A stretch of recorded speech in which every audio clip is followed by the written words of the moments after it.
Welcome into the Inquirer podcast. Chairman Werner, Derek Piper at United Center in Chicago, where we are a one and done because Illinois basketball is a one and done because Penn State is just an awful, awful matchup for Illinois. Third straight win for Penn State in this series this season. They go for 70 plus for a third time against Illinois this season.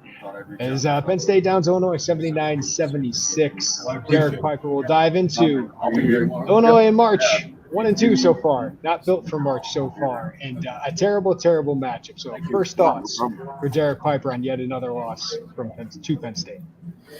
Not playing their best basketball, as Brad Underwood said after Purdue. I pushed back on that, and we kind of raised your eyebrows when you heard it on Sunday, and now you turn around and play against Penn State. And, this team's not trending like a team that's playing worthy of going on a run in March, and we've kind of had that feeling. And at this point in the season, it's more about who you are than who you can be. Not to say they can't channel what's been some wild comebacks. I think you start to think about if one of those improbable comebacks against UCLA or Texas doesn't happen, then we might be having a sweaty selection Sunday, if not knowing they aren't making it. But, of course, they've also had some close ones that they haven't finished off because of poor late-game offensive execution. Iowa, Indiana, Purdue. Add this one to the list because it's a tie ball game late. Penn State goes on a 17-4 run, and that was it. That was all she wrote. So it is a bad matchup. Penn State's extremely tough to cover offensively. Like, Jalen Pickett is a stud. They have a bunch of shooters. I just look at Illinois, though, with a bigger lineup, both in the perimeter, where you would think one-on-one matchup-wise, that's about as good as you could ask for, like a Ty Rodgers, Terrence Shannon on a Jalen Pickett. I think that's as good as you could have hoped for. And then for a team that we talk about as being pretty darn athletic, Penn State can really drive them off the bounce, drive them, break them down, spray to shooters. They went right by them a lot, and Penn State just had Illinois' number all year long, and tonight was no different.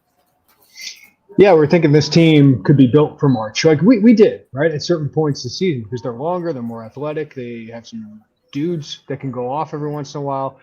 Matthew Meyer did not tonight. 3 of 11 field goal. He's had 2 poor shooting games in a row. And for a team that can't shoot, that's a problem come March. I think this team can defend at times, but they have some holes that a coach like Micah Shrewsbury really, really exploits, and he did it yet again today. I think Penn State looks like the team that is built for March. I would not want to get them if they're a double-digit seed.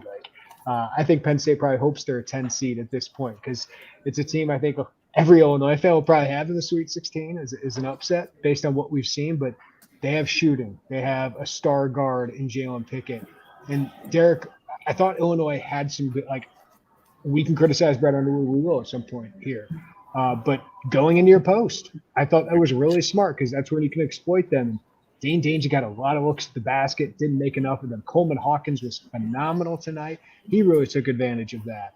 But when you can't shoot and you don't have a great lead guard, that's not a recipe for success in March. And I think losing 6 of the last 10 games, that's been a big part of this. Is this offense, I know they shot 59% in the second half, but they just do not make shots consistently from enough areas, and especially for me, the lead guard spot to be a team I can believe in come the NCAA Tournament.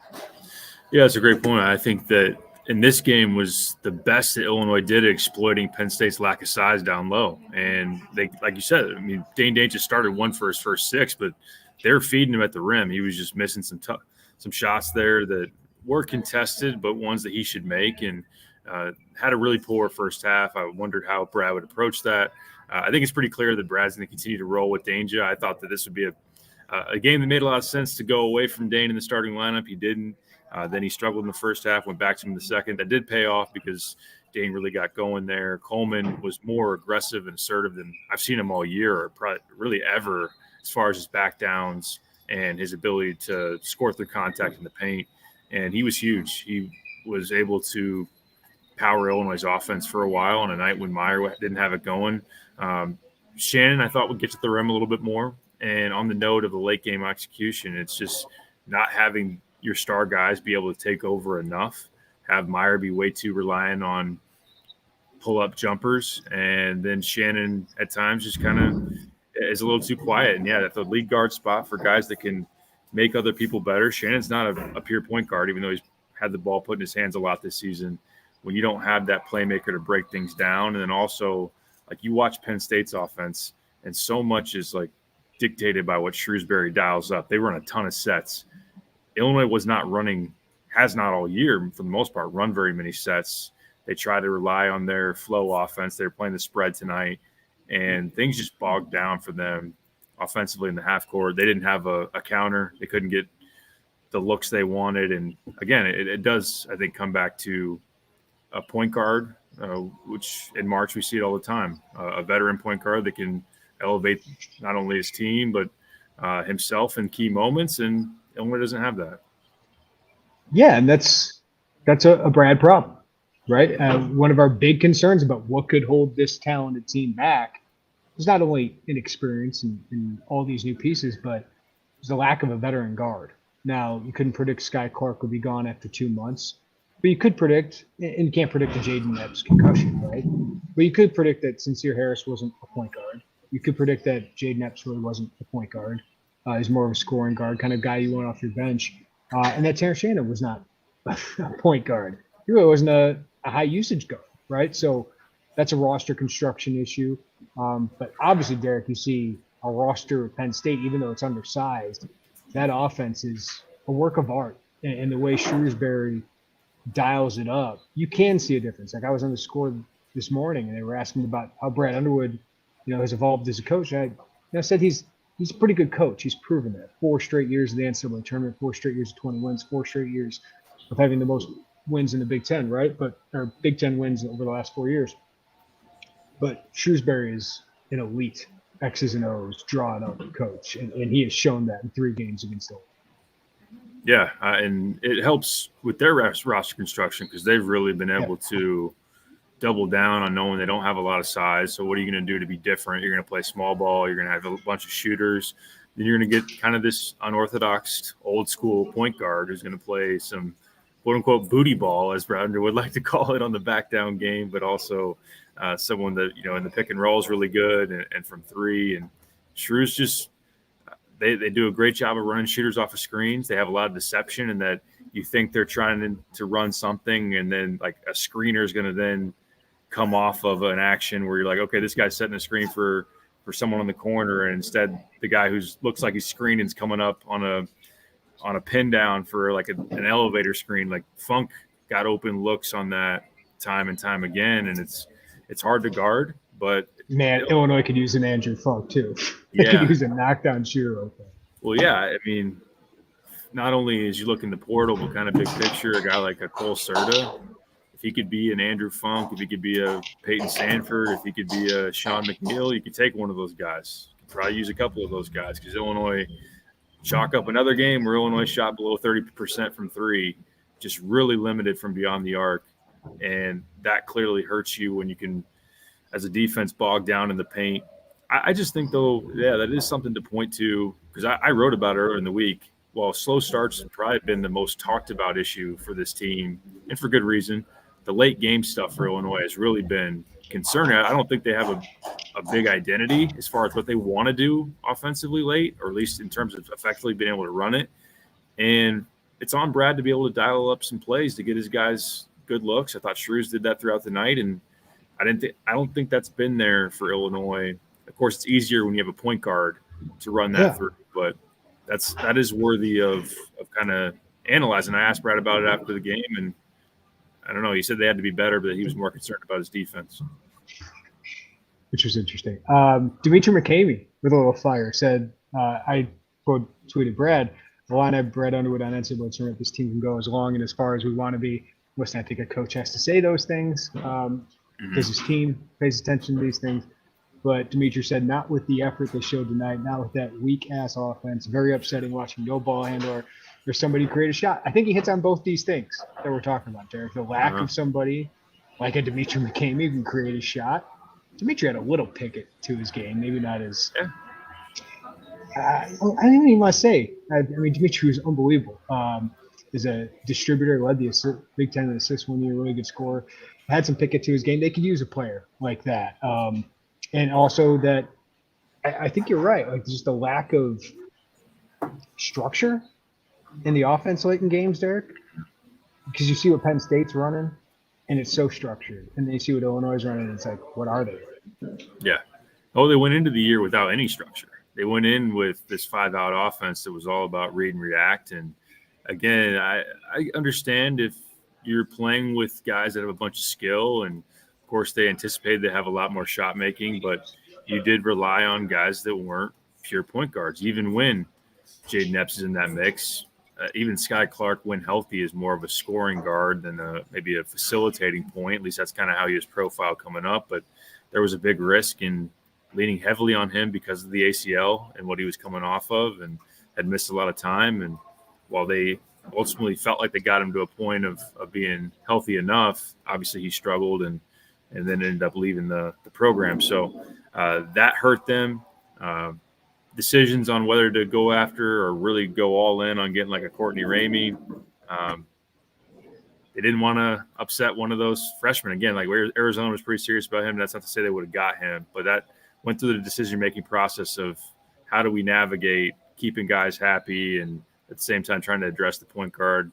They thought they could get by with some playmakers in different spots at the big wing spots. Of course, that's put Illinois in a position to play a lot of ISO ball, which makes the other guys in the court pretty stagnant, and you rely on a lot of tough off-the-dribble jumpers, which I think when you got to – if you talk about like the Celtics model, when you got Jason Tatum taking those shots, I'm pretty good with that. It's harder for college guys to make that with the same kind of efficiency. But, yeah, I mean, Dimitri makes a good point. I think that offensively they could really use, obviously, someone like him. And while, yeah, we talk about Penn State being a tough matchup, you'd think that when Illinois could play Ty Rodgers at the 1 or play Shannon on as like the matchup on him, like what more do you want in terms of a physical build against Pickett? I don't know. I mean, he's a great player. He's very crafty. He spin moves. He shot fakes. He does all this stuff. But for a team that has a lot of positional size and athleticism, I don't know what more you're supposed to want to have.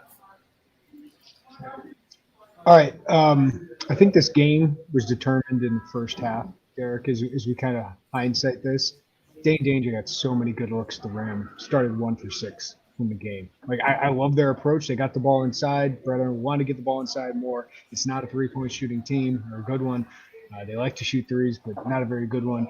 And they got the ball inside. Dane Danger was not able to finish those. And I thought the stat of the game is Illinois 16 for 28 on layups or, close at the rim shots. And that's the game for me is that. I mean, 8 for 21 for Penn State is Illinois kind of holding them under 40% from 3. Jalen Pickett, 4 of 10, 12 points. He almost had a triple-double. He's that good. But I liked their plan. Penn State did not get a lot of threes until the second half, and Andrew Funk went off. But I thought that was a big part of the game. And then Danger was at the center of the other one. He's starting to go off in the second half. Listen, I questioned Brad Underwood starting Danger to start the second half, but Danger was fantastic to start the half. But inadvertently, but in a celebration, headbutts Miles Dredd, right? And that's a flagrant foul. And you knew a run was coming after that. Illinois is making this run 46-40.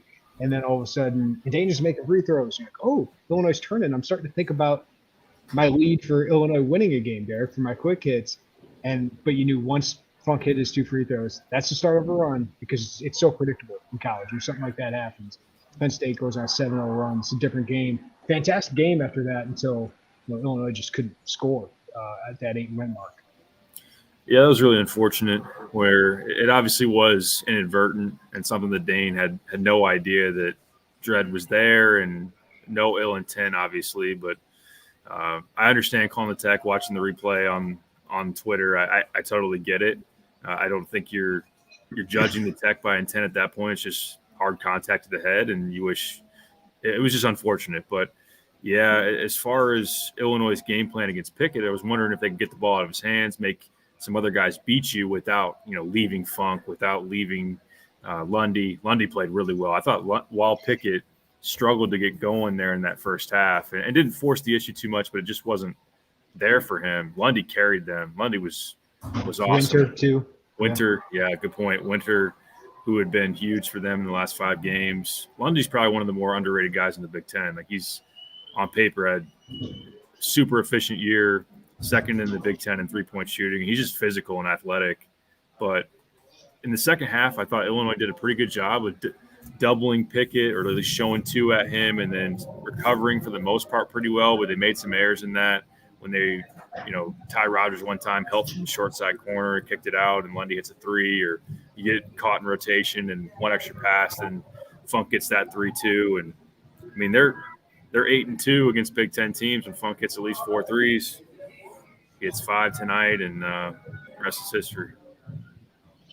Yeah, and Derek, I think this team, with its shot-making struggles, is so dependent on Matthew Myers.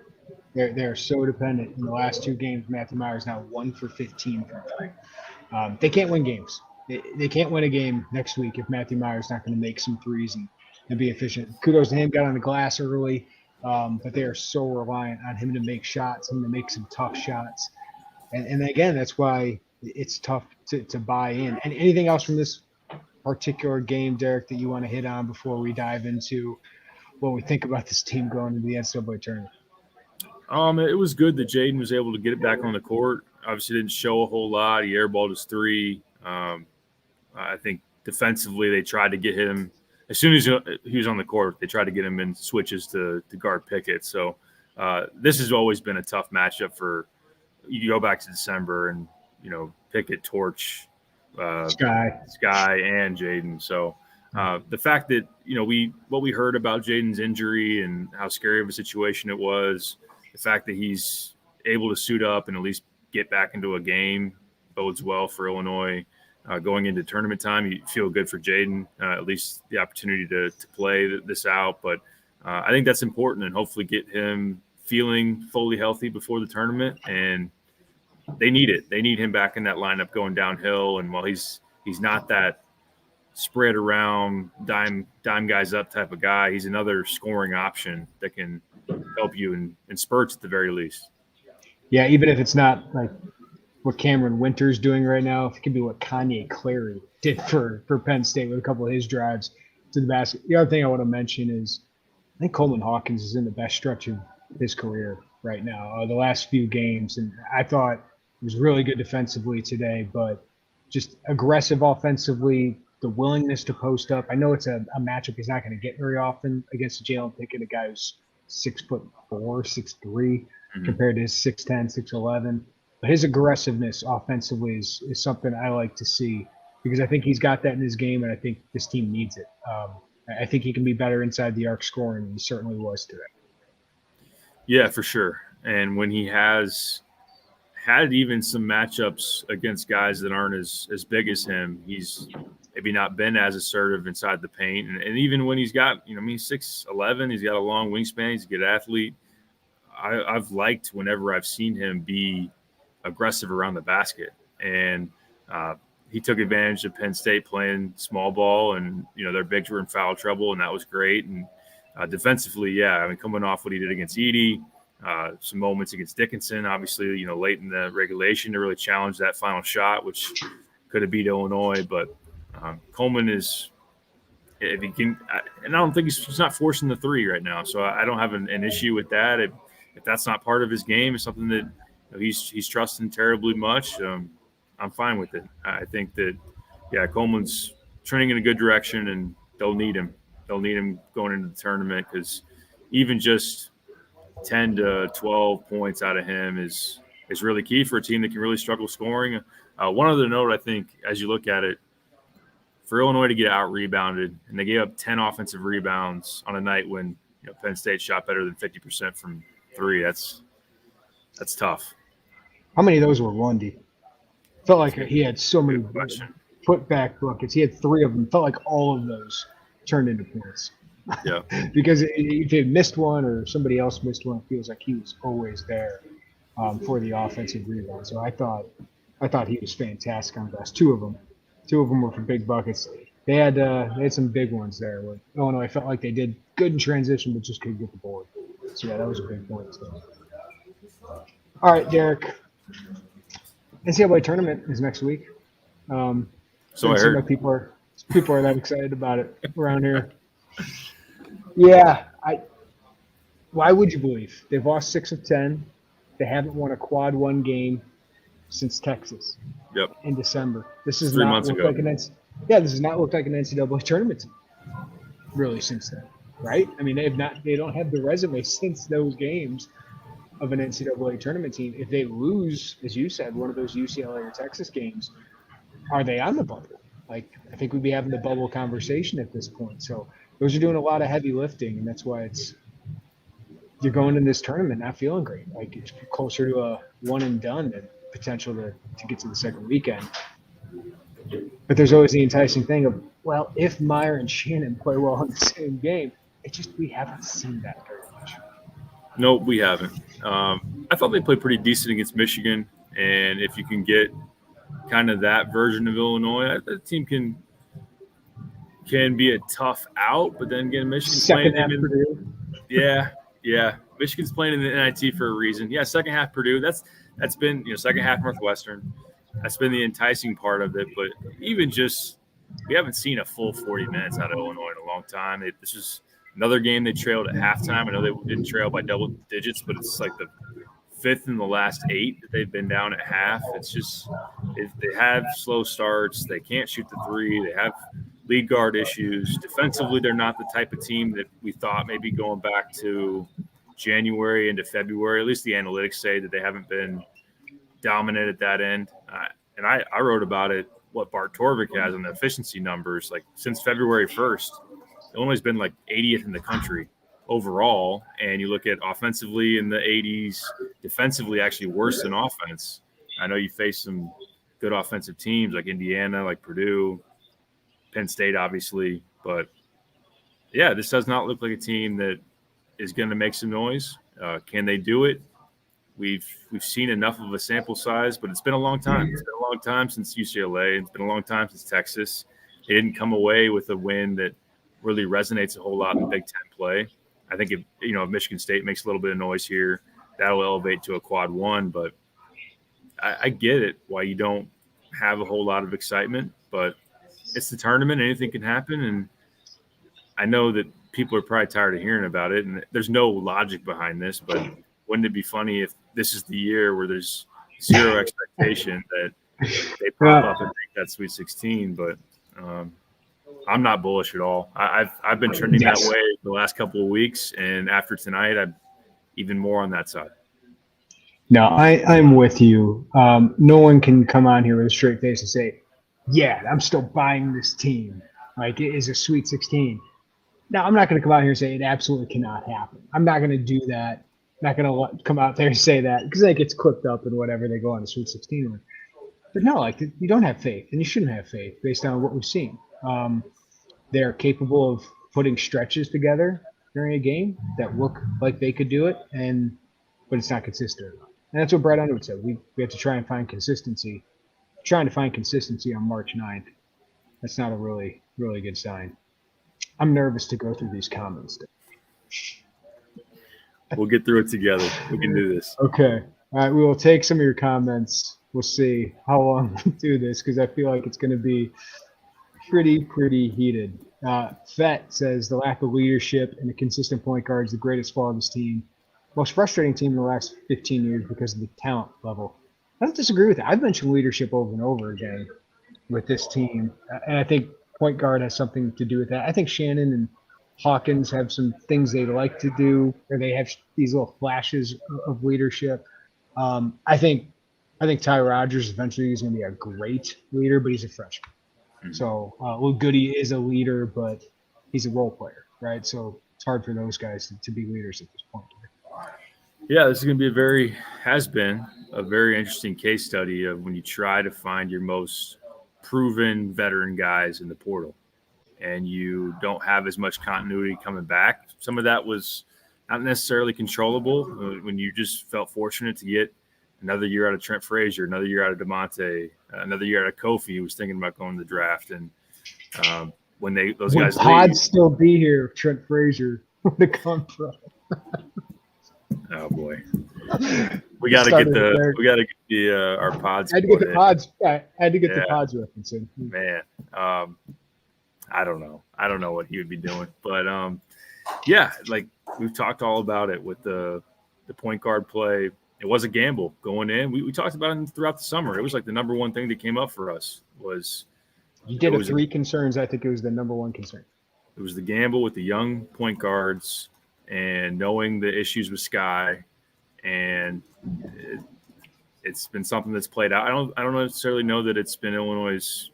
It's obviously not their only downfall, but it's part of it. It factors into the equation, and then leadership wise, yeah, it's just been an interesting, sometimes wonky, sometimes the vibe is off with the chemistry, and I don't know when they continue to come out a little lackluster, when they can't, execute late. When you hear Brad say stuff like, "We can't," it's the last game of the regular season, and he goes, "We didn't run the play I drew up going into this game." Like, and this isn't just because you got young guys. I mean, how many games have Myers, Shannon, and Hawkins played in? Maybe not all together, but even that's excuses out the window, though. But yeah, I think that is a huge thing that they haven't been through these battles. These guys. I mean, Hawkins went through some battles at the end of last year, but they haven't done it together. And think of how many Trent Frazier went through with Ayo Desumu and Andres Felice by his side. You know what I mean? That matters. I think we're seeing how much veterans and continuity matters with Northwestern, Michigan State, this Penn State team, similar. Right. And maybe going forward, you wonder how much you gear up for trying to add multi-year transfers if you're going to do that versus the 1-year rental and trying to recycle, like take a big. I think we had a whole podcast of what we learned about roster building this year. Yeah. Because I agree with that. I think retention is so important. I think retaining talent and retaining guys that have been in your system is really important. It's why I think Illinois football keeping guys is more important than adding some highlight transfers, because I've seen the Nebraska football thing go awry. I've seen the Ohio State basketball thing go awry for most of the season until the Big Ten tournament. I think retaining talent is incredibly important. Doesn't mean you don't go to the transfer portal. You still go get those guys, but that's a whole other podcast probably. Right, I know, and I don't want to spend too much time. Go for it. Yeah. But I will say that, I know a lot of people like to point to Pods as the example, but look at Adam Miller. Could you have done anything different with Adam Miller? No, but imagine if Adam Miller were here. I don't blame Illinois at all for not retaining him. Yeah, that was Adam wanted to go. Pods wanted to go. Andre Curbelo wanted to go, and that was probably for the best for everybody, obviously. But if Adam Miller would have been on last year's team, they're a little bit different. Adam Miller was on this year's team. I know he's not efficient. I know the injury happened, but I thought he was going to be a great player for Illinois, and I think that is so important. It's so difficult. I don't think Underwood did anything wrong, really, with those situations. Adam Miller wanted something different. People around him wanted something different, and Brandon Podjemski wanted to be guaranteed a high-usage role, and Illinois couldn't do it. Couldn't promise him that. And he made the best decision for himself, and has been unbelievable. So kudos to those guys. But that's why I'm not people want to run off people on this roster. I want RJ Melendez back. I want all these freshmen back. I want Dane Danger. I want all these guys that can build on this. And then you add some pieces that make those guys stronger as you get Coleman Hawkins back too. Might as well try. Have the conversations with Coleman and Shannon. NJ Illini, can the Illini slip to a 10 or an even 11 seed? Our guy, Brad Evans, on his bracket big board has them as the first 9 seed. So, unfortunately for Illinois, I do not see them slipping to a 10 seed, Derek. But with the NCAA Tournament Committee, you never know. So, maybe they'll do them a favor and give them a 10 seed. There used to be kind of a recency bias, the snapshot of your last 10 games or whatever used to maybe weight a little bit more than your full resume. That's no longer the case. It's all scored the same. But, yeah, you never know what's really being discussed there inside of that room. The quad 1 issue is going to be something that comes up with Illinois, but this isn't a loss that kills you. It is a quad 2, but yeah, probably on that 9 seed. And really it's the worst place to be because you're going to play an 8 seed that's better than you by a little bit. And then you're going to have to play a 1 seed if you win that game. Yeah. Our boy Dominic's been down for a while. He said, just say it. Brad got out coached. Yeah, of course he did. Micah Shrewsbury has owned him this year. So I think Shrews is the best. I mean, it's not a surprise, but Shrewsbury and Painter for me are the top X's and O's coach in the league. Yes, I agree with that. I think. I mean, just think X's and O's. I think those guys are as good as it gets. I would say so.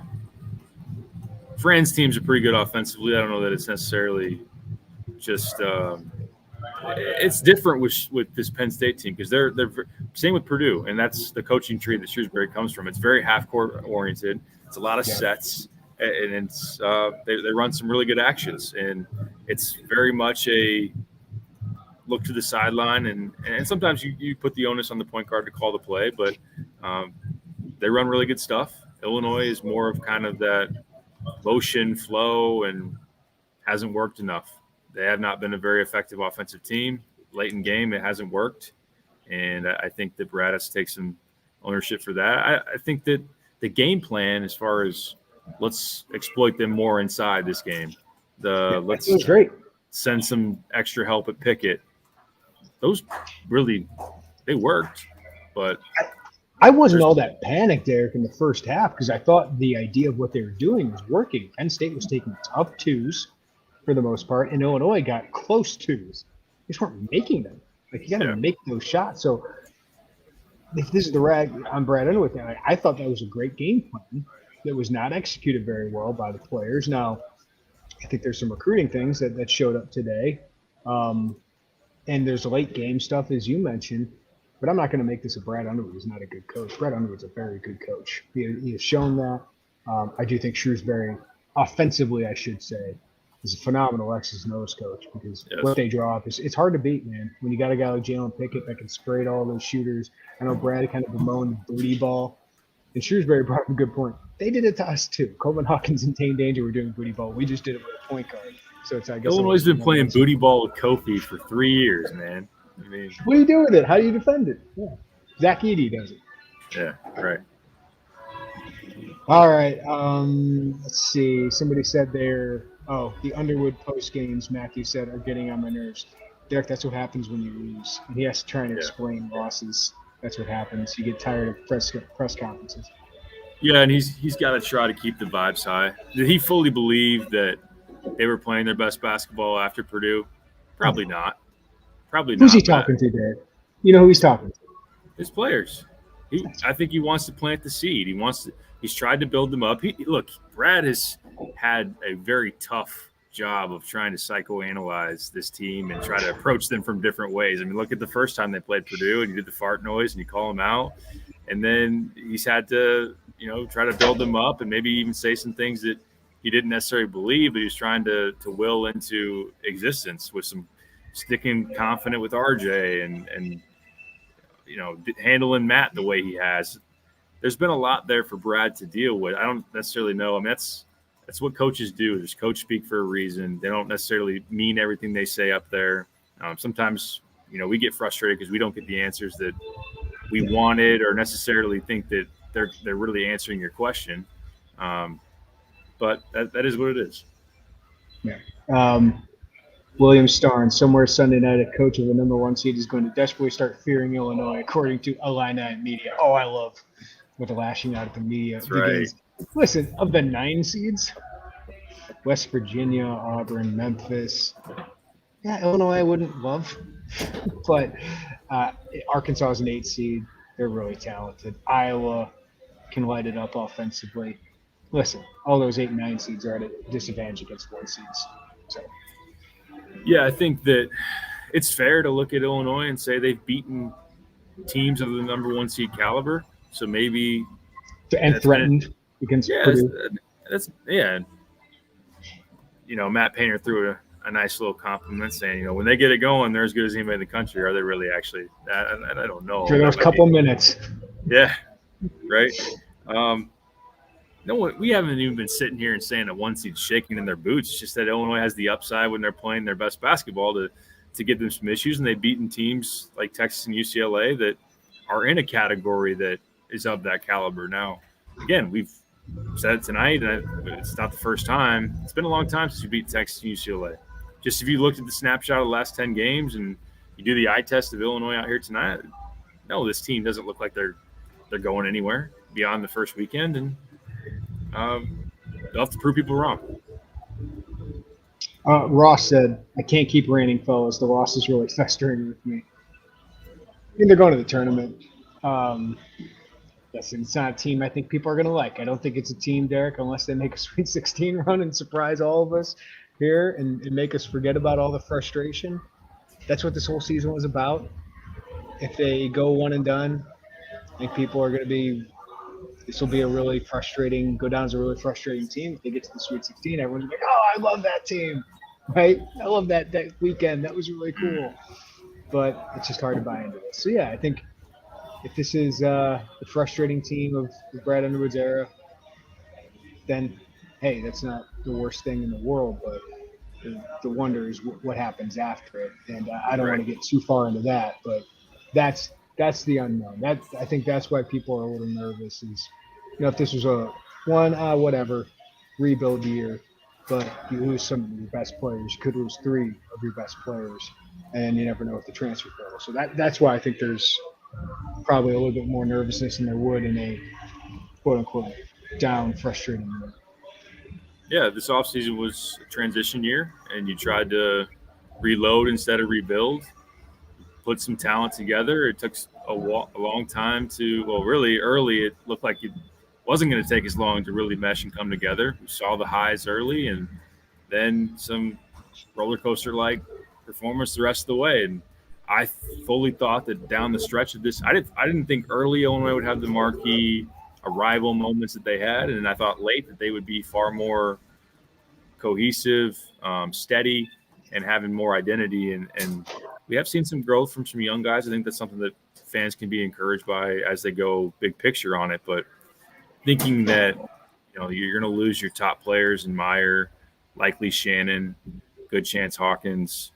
And then you never know what happens transfer portal wise. You're kind of cycling it over again. And that goes back to like, okay, how do you build it this time? Do you try to just go out and get the best couple of 1-year rentals as you can, or how do you balance that? And can you get some leadership? If you lose those vets, what does that look like going forward? And let's be honest, it just further the underlying part of it is the further sting of Loyola.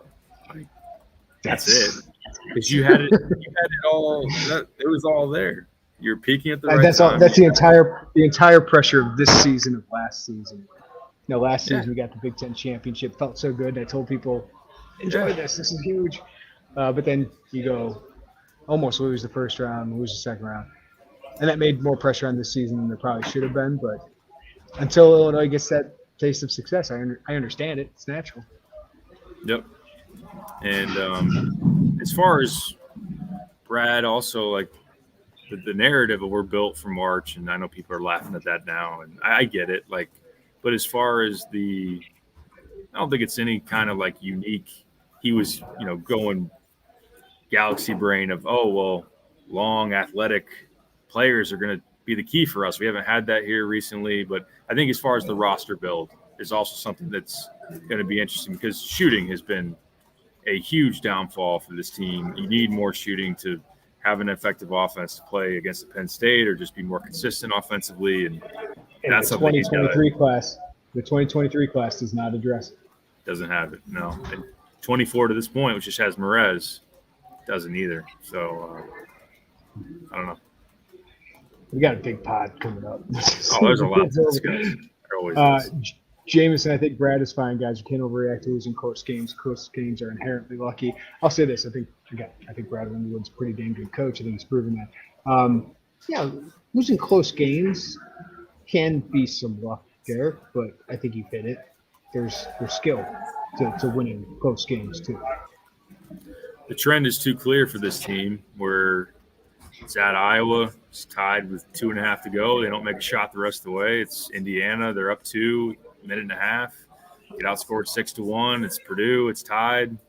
Matthew Meyer takes a bad 3, and they just have not been able to execute good offense late for a team that has some shot makers like Shannon and Meyer. Now, they haven't been in those situations where Texas Tech wasn't dialing up, let's go Shannon ISO, or let's go run something for Shannon to win us the game. Same with Matthew Meyer at Baylor, he was a supporting cast member coming off the bench in the national title team, and last year wasn't their focal point. So those guys are in different roles. I just don't see Illinois running the best of actions and then also having a guy that can just break it down and go get one. I mean, how many times it wasn't complicated what Illinois was doing with Io.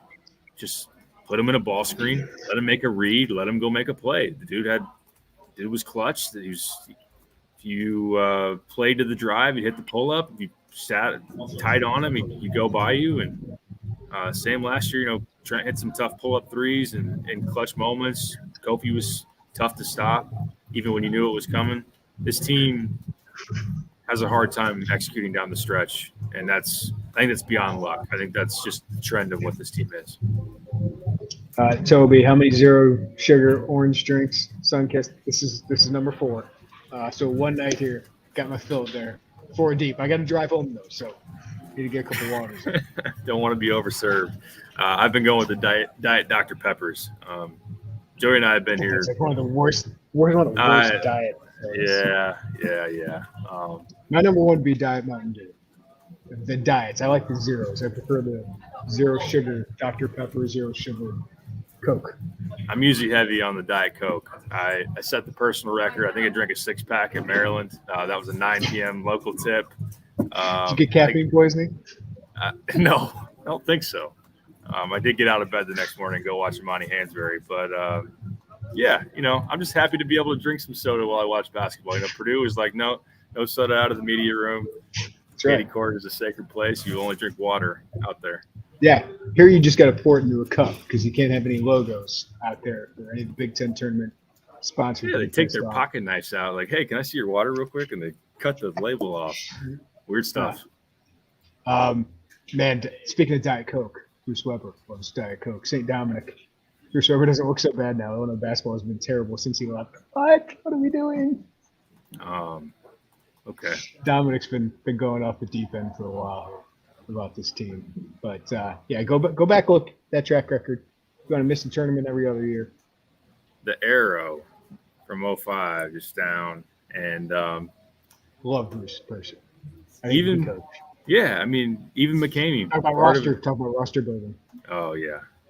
Recruiting matters. Brad Underwood can recruit. Oh, the consistency in recruiting for Brad, the level of talent that Brad's been able to accrue, it's not even close. I know the transfer portal changes the game, but even before that, like the Ios, the Kofis, that's been totally different than what we were seeing under Bruce with some classes that might just have like Ibby Gym Day or Stan Simpson. Too many of those. Stan Simpson over Lewis Jackson. Yeesh. I know we can do many of those. All right, that's going to wrap it up. I think we got enough of the doom and gloom, but the NCAA tournament will happen. Selection Sunday is on Sunday. So, Derek, if they are a 9 seed, which 8 seed would you want to see on Brad Evans' bracket big board? Arkansas, Missouri, or Florida Atlantic? Because you wouldn't get Iowa. Florida Atlantic. I haven't watched a minute of Florida Atlantic, so yeah, I guess I'd have to go with them. Well, everybody, thank you for listening to the Inquirer podcast. Hopefully you were able to commiserate a little bit. Can't be excited. Hard to be excited about this team right now, but the beauty of March Madness is you can have a team like UCLA or North Carolina the last couple of years been struggling going in the tournament, and they can go on a run. Will it be Illinois? Wait till next week to find out. We'll talk about it here on the Illini Inquirer podcast. And hey, check out our interview with Aaron Henry, Illinois' defensive coordinator. I saw some people asking when Illinois spring football starts. So check out that with Aaron Henry. That'll get you pumped up about a program that's doing really, really well right now. And NFL Pro Day is tomorrow, so we'll be down there in Champaign to cover that. For Derek Piper, I'm Jeremy Werner. Everybody, take care of each other. Have a great night. We'll talk to you next time on the Illini Inquirer podcast.